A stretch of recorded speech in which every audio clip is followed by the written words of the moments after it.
Someone says, "Hey Javad, I see you're into DIY hi-fi. What aspects of building speakers and building high-performance cars are the same, and what is different?" Oh, that's a great question.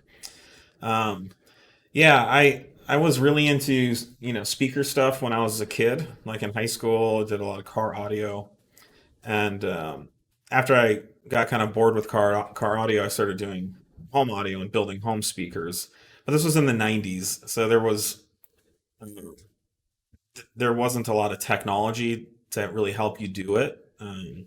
There were like these cardboard calculators where you would like slide the cardboard, and you'd have some of the different Thiel small parameters, and it would tell you what box size. Slide rule. Yeah, I mean it's basically like these like little decoder rings that were they kind of point you in the right direction.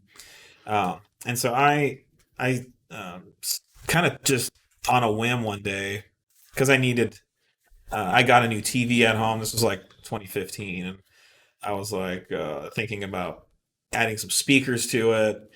And so I just decided to go online and start looking around. And how the DIY speaker building hobby had progressed over the last 15 years just blew my mind. And the things like when I was a kid, the things like JBL and Harman Kardon and Klipsch or whoever professionals, they had these laboratories, and so you couldn't access that. But now, 20 years later, you could literally have you know similar types of tools and resources in your home, and a lot of it was free that really smart people online had developed. So I kind of jumped in head first. And to answer your question, um, I talk a lot about compromises. Compromise comes as a big component of designing a speaker. There's all these different uh, theories and tactics that you can implement, but each one has a positive and negative effect. Um, and so there's always, well, if you do this, you'll improve these two things, and you'll make a negative impact to this one thing. Is that a good choice you want to make? And ultimately, you're working at optimizing these compromises and minimizing the negatives while trying to maximize the positives. And it's very similar to what we do with car performance. Um, you know, for example, a suspension spring.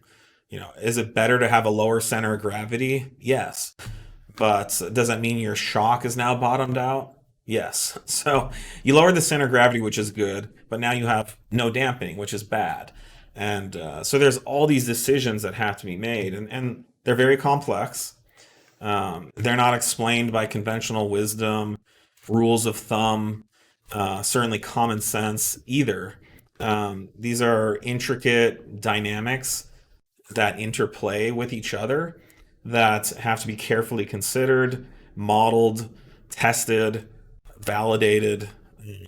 And so I think if you have the right mindset, you can apply that methodology to designing speakers, designing car parts, building a race car, to cooking, um,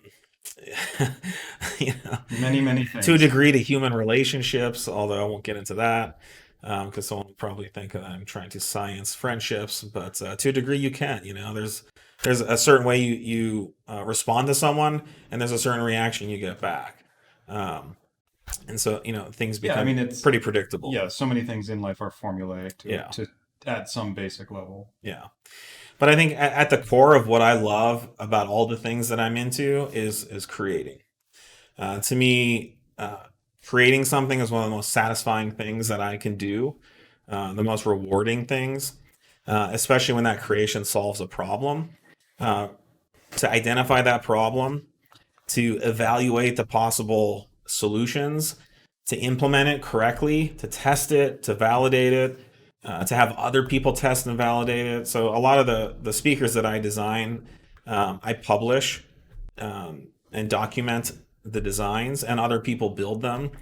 And then I see them building them, and they get the same satisfaction that I did from that solution.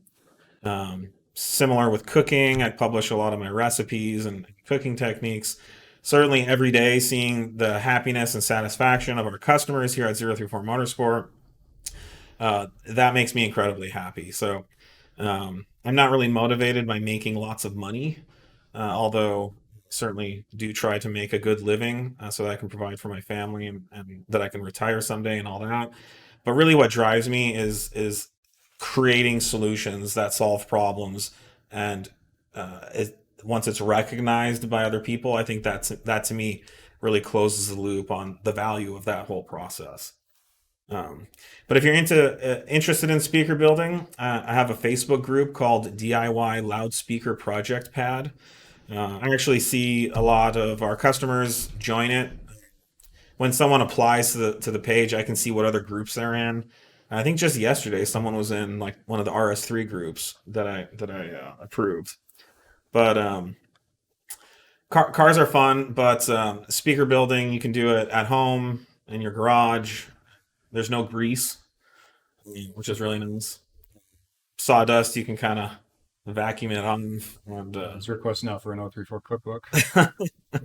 so anyways, great question. Thank you. I could talk all day about that, but He actually replied to thank you, and he thinks the magic is in the basically the iteration of the product, continuing improvement. yeah, continual improvement is key, and the only way you can improve is by really accurately evaluating what actually makes the improvement.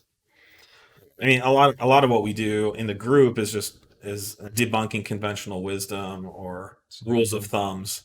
And it's like, yeah, no, I get why someone made a rule out of that, but it's totally missing the actual dynamic. Then once you put in other factors, that all goes out the window. So